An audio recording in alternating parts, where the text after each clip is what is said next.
ऋषिवर, मैंने वाली भैया को अपने बड़े भ्राता समान माना है और उनकी माता को अपनी माँ समान। फिर कैसे मैं माँ और अपने बड़े भ्राता के दुख का कारण बन सकता हूँ?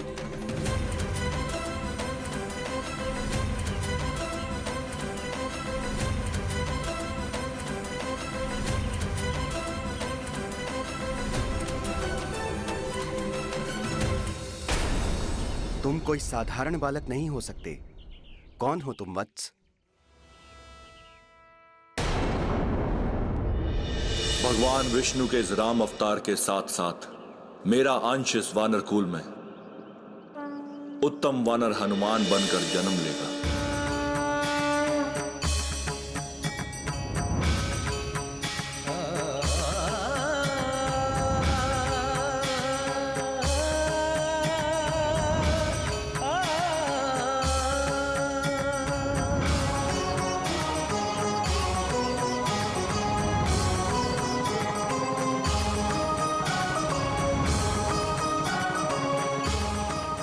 महादेव, भोलेनाथ, मुझे क्षमा करना प्रभु, मैं आपको पहचान नहीं सका।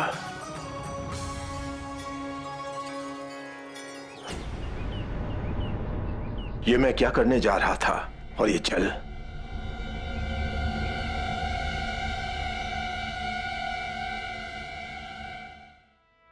तुम्हारी विनती को स्वीकार करते हुए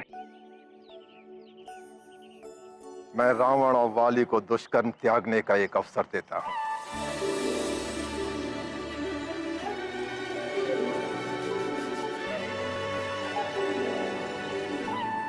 किंतु यदि उन्होंने पुनः तुम्हारे विरुद्ध कोई कृत्य किया तो उन्हें दुर्वासा के कोप का सामना करना पड़ेगा।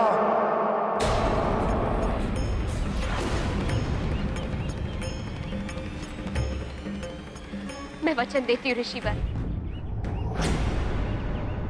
मैं किसी भी प्रकार स्वामी को दुष्कर्मों का त्याग करने के लिए मना लूंगी।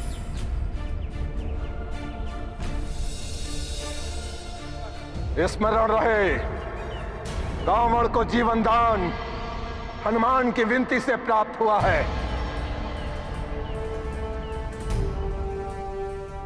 अतः भविष्य में हनुमान के इस उपकार का प्रतिफल देना होगा।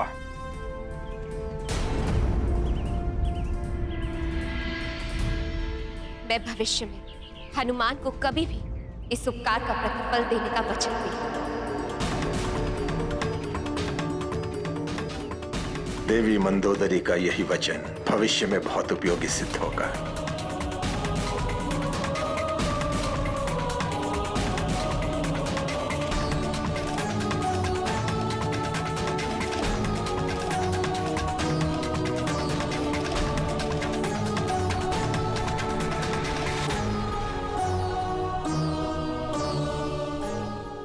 धन्यवाद हनुमान, आज तुम्हारे कारण मेरे स्वामी शापित होने से बच गए।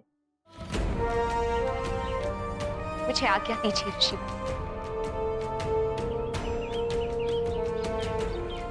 प्रणाम ऋषि।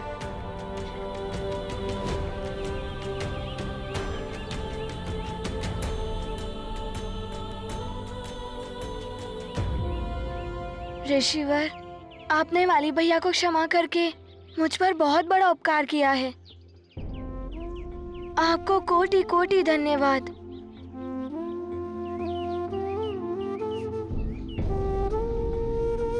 आपकी लीला आप ही जाने प्रभु।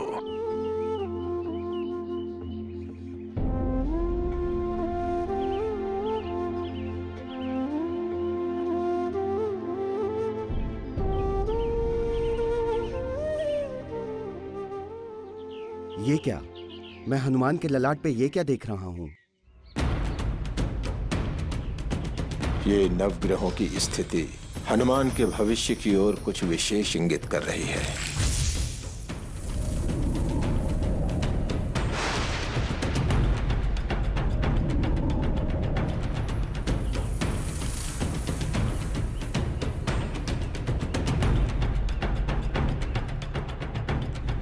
हनुमान! मैं तुम्हें श्राप देता हूं कि तुम अपनी सारी बल विद्या भूल जाओगे।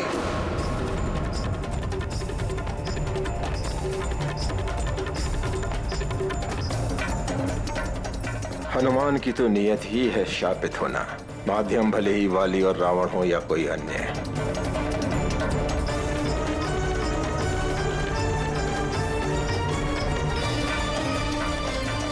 हनुमान तभी तक बचा रह सकता है जब तक कोई भूल नहीं करता, किंतु नियति है तो किसी न किसी माध्यम से भूल होकर ही रहेगी। क्या हुआ ऋषिवर? किसी गहन विचार के मंथन में डूबे हुए हैं आप? हनुमान, मैंने कुछ देखा है तुम्हारे भविष्य में। तुम पर कोई बड़ा संकट आने की संभावना है।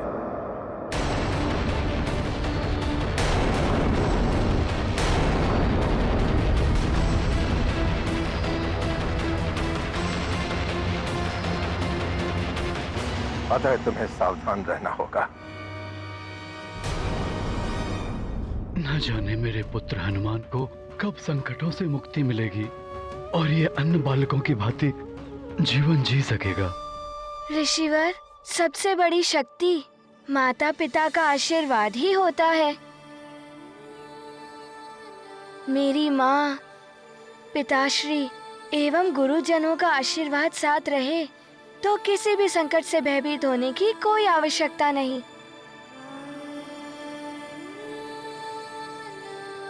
सत्य है पुत्र, किंतु नियत के समक्ष सारे आशीर्वाद, समस्त शक्तियां विवश हो जाती हैं।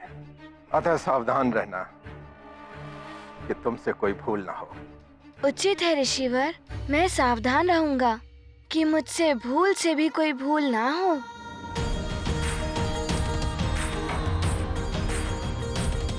परंतु ऋषिवर, आप कब तक अपनी अंजलि में ये जल रखेंगे?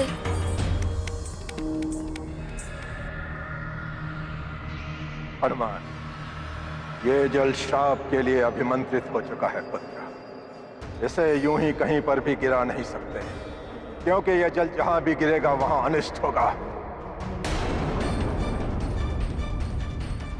इसलिए इस जल को किसी निर्जन स्थान पर विसर्जित करना होगा। ऋषिवर, आपकी आज्ञा हो तो क्या ये आपका कार्य मैं कर सकता हूँ?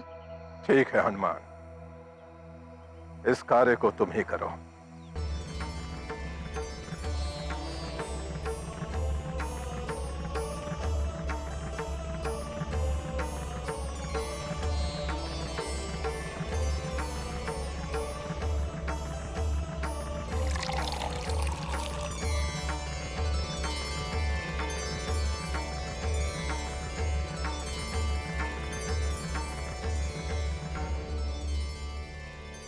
अवश्य ऋषिवर, प्रणाम।